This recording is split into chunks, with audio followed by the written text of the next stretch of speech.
ജെറമിയ 47 അധ്യായം 1 മുതൽ 7 വരെയുള്ള തിരുവചനങ്ങൾ. ഫിലിസ്ത്യർക്കെതിരെ.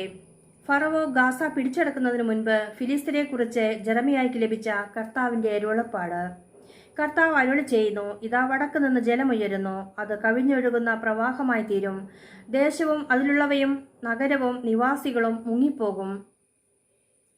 ജനങ്ങൾ നിലവിളിക്കും, ദേശവാസികളെല്ലാം വിലപിക്കും. അവന്റെ കുതിരകളുടെ കുളമ്പടിയും രഥങ്ങളുടെ ഘോഷവും ചക്രങ്ങളുടെ ആരവവും കേട്ട് കുഞ്ഞുങ്ങളെ തിരിഞ്ഞു നോക്കുക പോലും ചെയ്യാതെ പിതാക്കന്മാർ ഓടുന്നു.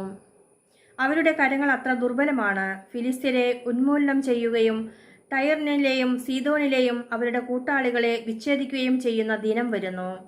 കഫ്തോർ തീരത്ത് അവശേഷിച്ച ഫിലിസ്ത്യരെ കർത്താവ് നശിപ്പിക്കും. ഗാസ ശൂന്യമായി, അഷ്കലോൺ നശിച്ചിരിക്കുന്നു. അനാക്കിമിന്റെ അവശിഷ്ട ജനമേ, എത്രനാൾ നിങ്ങൾ നിങ്ങളെ തന്നെ മുറിവേൽപ്പിക്കും? കർത്താവിന്റെ വാളെ, നീ എന്ന് നിശ്ചലമാകും? നീ ഉറയിലേക്ക് മടങ്ങി നിശ്ചലമായിരിക്കുക. കർത്താവ് നിയോഗിച്ചിരിക്കെ അതെങ്ങനെ സ്വസ്ഥമാകും? അഷ്കലോണിനും സമുദ്രതീരത്തിനുമെതിരെ കർത്താവ് അതിനെ അയച്ചിരിക്കുന്നു. ദൈവവചനമാണ് നാം ശ്രവിച്ചത്. നമുക്ക് ദൈവത്തെ സ്തുതിക്കാം.